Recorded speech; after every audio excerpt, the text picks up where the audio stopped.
And you get to meet Belle and her favorite husband. Thank you guys.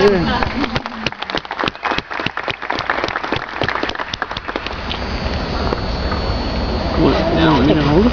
Yeah. I think I have. There you go. Okay. You're not here to see me. You're here to meet a member of our Princess Club, Miss Paige O'Hara.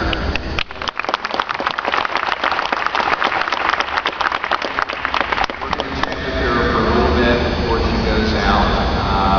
Meet all of you personally, and she's going to sign some autographs. She's got a CD, a wonderful CD that you can buy, and she will autograph that for you. She's got pictures. Aww. And she will also sign one item of yours if you wish. And she has with her today her favorite husband, my Piontek.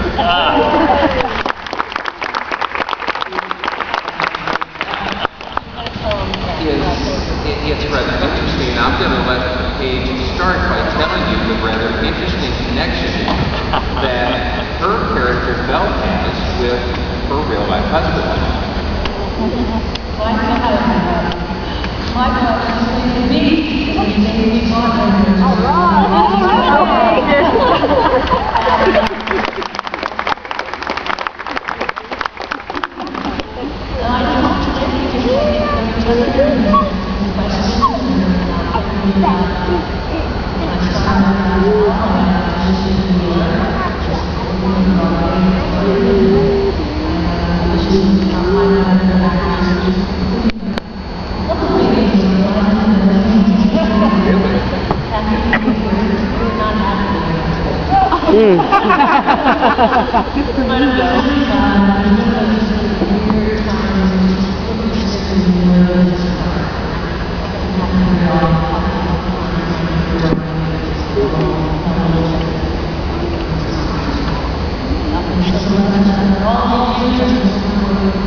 I don't know if there's... You know what? Can you hear me better if I talk?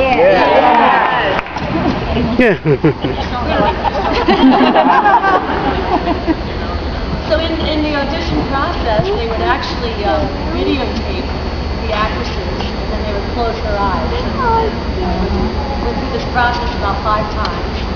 And it was interesting. This week that I got the role, Michael had asked me to marry him 2 days before. That was a good week, wasn't it? Yeah. And it was my birthday, so it was really Wow. But it was really exciting, and it's just been a great part of my life. I'm still recording a new thing for the Leapfrog stories, last week for the games, and I'm recording next week. And I'm going on tour for a month, and we're going to go to London and promote the release of the Blu-ray, which is sensational. Wait to see it. Yeah, we were at D23 in the fall, and there was the big, as you know, you're Disney people, so they tend to release things and then archive them and then release them and then put them away again. And so we were in the cycle for Beauty and the Beast to come back out again, and the 3D craze is now everywhere. So we at D23, the big push was to get Beauty and the Beast released in 3D. But now I think that's been postponed, and they may be tying that in with the 20th, which is coming up for Beauty and the Beast. So this We did get to see some footage. Yeah, we saw some footage of it. They had we saw the whole opening sequence of Belle walking through the village, and it's sensational. So this is tying into the fall, which is just the Blu-ray release, which is what they're calling their platinum, I think, diamond edition, something like that. But it's obviously going to be a big deal because they're taking her. Come on, they said you're ours. They called me up and I'm doing a show in Vegas and said, okay, we need to do a photo shoot. I said, okay, no problem.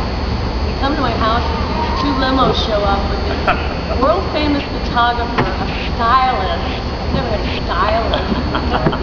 She comes into my house with all these designer clothes and stuff. I'm like, oh my goodness, it's a big deal. It was a big deal. Yeah. So we used to be shot for 10 hours for the magazine. So we're in a bunch of magazines coming up to we're going to do some fashion magazines as well as some fitness magazines, as well as my painting. I don't know if any of you know this, but I am now painting fine art, a series of bell paintings. Everybody call that bell by bell? Bell by bell. Then I've actually, that was actually, that's where my... Everybody thinks that's from the film. It's actually her first painting. Oh, wow. It's based on the thing from the film, so that's actually Paige's first piece. So. Yeah, we have a whole bunch of them. I've gotten better. I don't know if everyone knows, but most of you have seen Enchanted when it came out a few years ago. Yeah. And you actually got to do a cameo. Ironically, a soap star, nasty soap star, and I play a nasty soap star right now in Menopause Musical. Which is actually, it's a very fun play. It's pretty much for middle-aged women. It's very, very funny, and I'm sort of a Susan Lucci kind of part that I can play. Keeps the chops going. I'm singing every night. It's nice. So I'm curious. You start out in Fort Lauderdale, Florida, as I recall. Yes, Fort Lauderdale. And how does a girl from Fort Lauderdale end up on Broadway starring in Les Mis? Actually, my first starring role was, I was very young, that was the Showboat with Donald O'Connor. Oh, wow. Final 1980. I'm sorry, what was that? Don't do that. Don't do that. The newspaper gave me age. Disney's having a fit of us. They keep lying and making me younger every year. You know, and it's okay to be my age. I like it. The problem with Belle is Belle's the same for 20 years. Age doesn't quite stay close. I studied acting when I was a little kid. I went to Performing Arts High School, which my mother was the director of. And then I went to New York at 17 and got my first role when I was 18. I was very blessed. Studied in New York at the same time and spent about 25 years working on Broadway. And Michael and I we went out to do Phantom of the Opera in LA. He played Ralph in Phantom. And so we moved to LA. And then we came to Vegas for the star in the Rockette show. And thought, oh, Vegas. But then we ended up falling in love with Las Vegas. Buying a home there. Just making a life for ourselves there. So it's been great. I think what was really, really interesting about Beauty and the Beast and also Little Mermaid was that, at that time, animation was pretty much dead for Disney. They weren't doing anything. And Jeffrey Katzenberg at that time, when he came into Disney, it was his desire, and one of the things that he wanted to do was to revive animation for Disney. And they went to New York and found Howard Ashman and his partner in New York, Alan Menken. And those guys had been writing for Broadway. And so it was interesting to me that the initial surge of reanimation, of animation from Disney again, they came from New York. They wanted Broadway talent. They wanted, because it seemed to us, and still today seems, and I think they're doing it again with Princess and the Frog, because they went back to that sort of format. There's something about a musical theater, Broadway kind of performer that seems to lend itself very well to animation. I think they kind of got sidetracked a little bit when they started separating the speaking voice from the singing voice, and bringing in a star to do the role, and to me, the purest form of Disney animation was back when it was all just sort of one big, thing, and it was interesting at the time because she was up against a bunch of heavy hitters from Los Angeles, but they listened. They just listened. They wanted a sound. They wanted a sound. That's all they wanted. So they don't look at the people auditioning. They don't do any of that. It's all about what does it sound like, because they have a very specific sound. But then it changes once you're cast. Once you're cast, you notice in the film of all of us, like Pierre and Robbie Benson's The Beast, they took Robbie's eyes, they took some things from my features. Then they actually videotape you while you record, so that they can. I have a piece of hair in my eye at that time, and all these little things that they adapt to make it real. But in the initial process, it didn't matter what you filmed. They liked to film right here. I remember going in when we first started. and they were drawing Belle. She was like so perfect. And I was saying to Howard, I said, you know, no little girl's gonna identify. I mean, it was like too perfect. There was something that's quirky, and they totally agreed. They had this wall full of like these most beautiful women ever, like Liz Taylor, and I mean, it just went on and on and on. And they had my funny picture. You know, we're going to do some stuff with Liz Taylor and with Natalie Wood.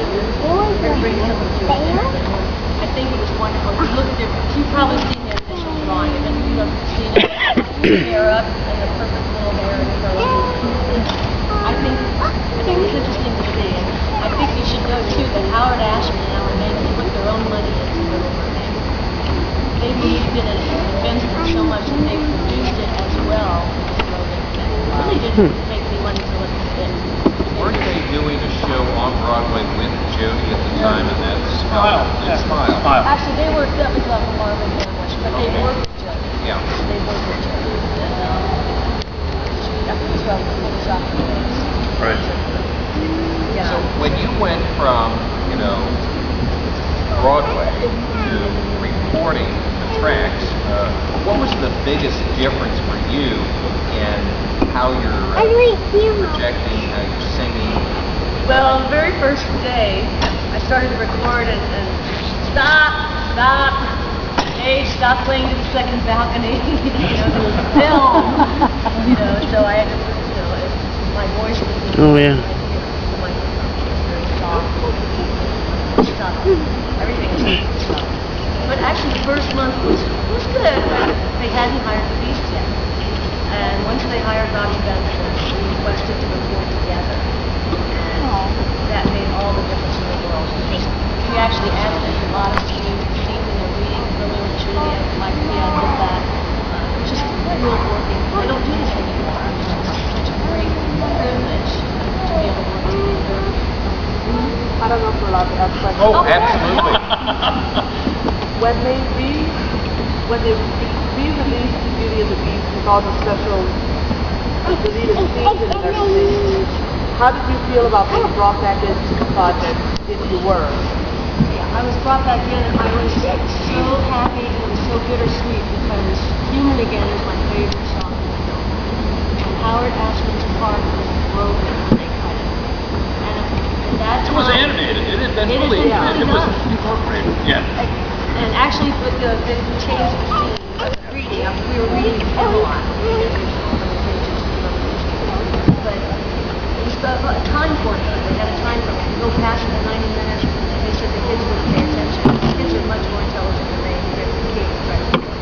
So when it came back into the film, I was just so Howard was smiling. Another question? I'm curious about Robbie Benson. He always looked like he was about 12. He still does. But he had the singing voice that was so resonant and so rich. Was it strange to look at it?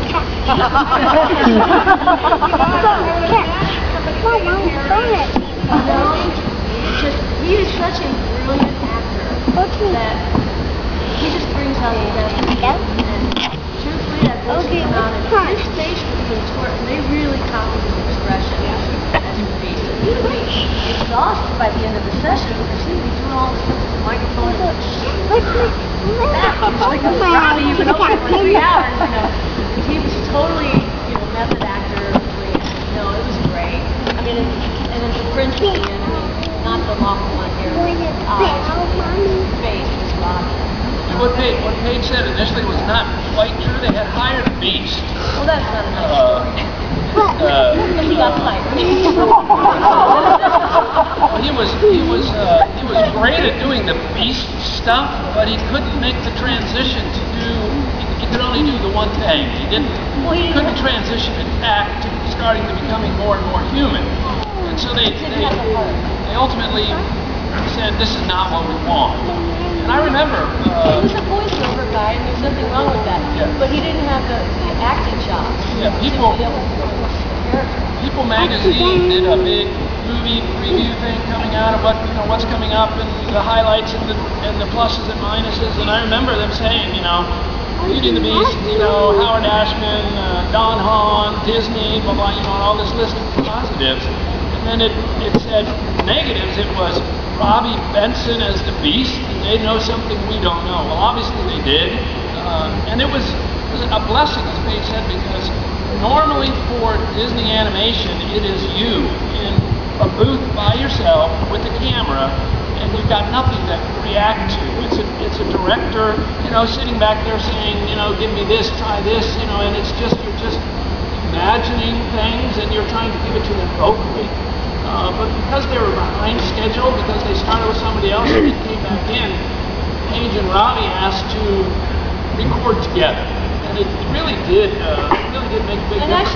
I also recorded with Richard White, Gaston. Who is Gaston? Richard and I have done several shows in New York together and sung together. And that was fun too. I really got to pick on him. I wish they'd kept some of the stuff in film. They said, oh, it's a little too over the top. You know, a lot of people didn't realize that the voice of Lumiere is the same guy that they're watching on Law and Order every week. But he had a long history on Broadway, didn't he? Yeah, Joey Armand was a Broadway star back in the early 60s. Yeah, he originated in El Gallo. Fantastic. That's his first role. Yeah. First one. So when the special edition came out, what motivated the studio to show Human again on like a separate part? I think because the kids had really advanced in terms of a lot more mature than they were at that time before, and they said, you know what, we really made a mistake by playing this, because it really shows you a side of all the objects that people in the past, and it happened to be ours to draw. And I think they sort of did it as much in tribute to time. I also think like that, you know, and Paige can tell you some stories that she wants about the process by which Beauty and the Beast, the animated film, became Beauty and the Beast, the Broadway show. And in the Broadway show, Human Again was a huge hit, and the response to it was phenomenal. Everybody thought, wow, you know, they wrote this incredible song for the Broadway show, why isn't it in the movie? When in fact it was just a verse of it. It was cut out. And so I think a lot of that has to do with it as well. And, you know, they were pushing the boundaries, you know. Disney was still not sure that animation was going to have a resurgence. Little Mermaid was very successful, but Beauty and the Beast was really the second one. And they did not want to break the format. The format was 90 minutes. There's only one ballad. You know, they had a very specific formula as to what worked for them in the past, and so they were not as willing to make those changes until the success started to say, okay, maybe we can, you know, work this format a little bit more. But if you go back and look at those movies, you'll find them, the structure of them was almost identical to everyone they did. And in fact, the success of this film, as I recall, was the first animated feature to be nominated for Best Picture. Absolutely. And in a regular category. Right. Yeah. Now they've separated. Right. But now. So that way it'll stay by its own record. so did that get you any experience at the Academy? Oh yes, I sang the Academy Award. So how was that? Well, how much can I tell? We're all family, aren't we? Well, they give you the option to lip sync and sing live, and I'm like, I'm a Broadway singer, I'm singing live, okay. And they put me in this horrible, I don't know if any of you saw it. It was Debbie Allen. Debbie Allen was the driver, it wasn't her fault. The costume was fault. Put me in this like checkered It was dress. both peeps. You looked like both people. And these panel moves. Oh, and I'm sharing a dressing room with Celine Dion. Celine Dion, I mean, she was a baby back then. She was in her 20s. And she's so smart and such a great businesswoman. And she's there getting ready and, you know, blah, blah, blah. And I'm sitting there like dreading having to go out in an awful dress. They come to her at the door and they said, Miss Dion, we'd like you to wear your red dress tonight because Angela's wearing black. She says, I'm wearing my black dress. I paid a lot of money for that dress. Thank you. Back to the wall talking in French. They said, okay. And I said, how did you do that? She said, Paige, you have to learn to be active. Much too sweet. So she wore her gorgeous dress and looked gorgeous, and I looked like both. It went great. I sang great, and luckily most of the shots were wasted up. Here was Paige in the wings. Paige in the wings like this. I believe in Angela Lansbury was going to introduce me, and I'm standing next to Angela, and I was the first performer to sing from that song that night. And Angie, great Angela Lansbury, who I idolize her. She's like this too. She's like, Angie, are you nervous? She said, honey, when you get to be my age, you learn when you're supposed to be nervous. She said, but honey, I wouldn't be nervous if I had a voice like you, and she gave me a little pat on the back. So I went out there, and she's one of my biggest idols of my life. And that was her hand is like a long time. Yeah? What's your favorite dress? That thou wore? What was your favorite dress? She wants to know what your favorite dress that thou wore was in the movie. Dress? Not one that you would think. The green one. I remember that one. The green one that they don't show very much because I'm a green thing. Remember the green one she wears into the library when she first shows into the library? That's my favorite. The ball dress is pretty cool. Yes, ma'am. Well, you sort of answered it, but I was going to ask, when you were talking about how all the recording is done separately, but with the songs, I was going to ask what it was like to sing with Angela Lansbury and Jerry Orbach, but did you all record the tracks for the songs separately as well, or you all sing together? We were all in a gigantic room this size with a live orchestra that was a symphony. RCA. It's the RCA. Symphony. And so we got to watch each other record. They would be behind the glass. Right. Hear them. That way they could separate us for later when the orchestra went home. Over and over. But did you get to know those performers at all? Yes. Okay. We spent a lot of time together and the promotion and everything. And Angela, she was so afraid to sing Beauty and the Beast. She said, I'm a singer, but I'm not a ballad singer. I'm like, what? I've seen you in so many Broadway shows, and they're all like, of course you are. She got up there, she was really nervous to record Beauty and the Beast, and she got it first. Wow. One take. All the rest of them like 50 takes. There was not a dry eye in the booth when she did that. It was just amazing. Yeah, when we were at the NFFC, I think Don Hahn put together that tape sequence. Oh, yeah. my It's little so funny town. because Paige, I could not get Little Town, Quiet Village the way I wanted it. little town, it's a quiet village. Stop. Quiet village. Stop. Town, it's a quiet village. Stop. Like 14 times in a row. When I finally got it, I just realized I was singing it too well. I was singing it like it was in a Broadway theater, and I just realized, no, think back, who's your idol? Judy Garland.